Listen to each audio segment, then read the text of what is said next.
নমস্কার বন্ধুরা, welcome back to my channel. আজ আমরা তৈরি করব একাদশী স্পেশাল সাবুর পরোটা। ভিডিওটি শুরু করার আগে আপনি যদি এই চ্যানেলে নতুন হয়ে থাকেন তাহলে চ্যানেলটি সাবস্ক্রাইব করে এই ছোট্ট চ্যানেলটির পাশে থাকুন।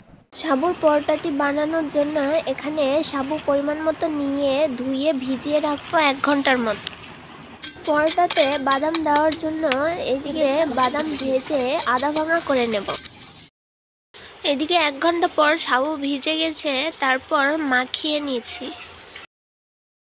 আমাদের বাদাম আধা ভাঙা করে নেওয়া হয়ে গেছে।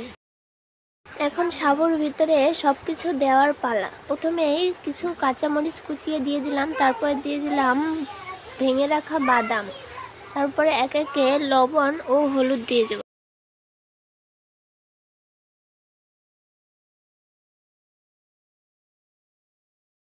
এখন সবকিছু ভালোভাবে মাখিয়ে নেব। সুন্দর করে মাখানো হয়ে গেলে যে কয়টা বানাবো সেই পরিমাণ অনুযায়ী গোল গোল করে ভাগ করে নেব। আমাদের মাখানো কমপ্লিট।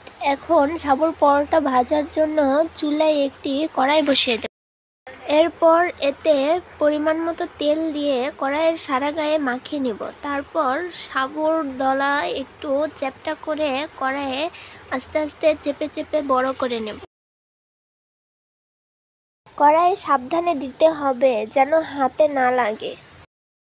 দেওয়া হয়ে গেলে কিছুক্ষণ অপেক্ষা করব এক পাশ হওয়ার জন্য, তারপর উল্টিয়ে দেব। দেখতে পাচ্ছেন আমাদের এক পাশ হয়ে গেছে, তাই উল্টিয়ে আরেকটু তেল দিয়ে দেব। এইভাবে উল্টিয়ে পাল্টিয়ে কিছুক্ষণ ভেজে নেব। একাদশীর দিন যদি এইভাবে পরোটা বানান, বাচ্চারাও বলবে যে মা আমি একাদশী থাকবো। আমাদের ভাজা হয়ে গেছে, এখন উঠিয়ে নেব।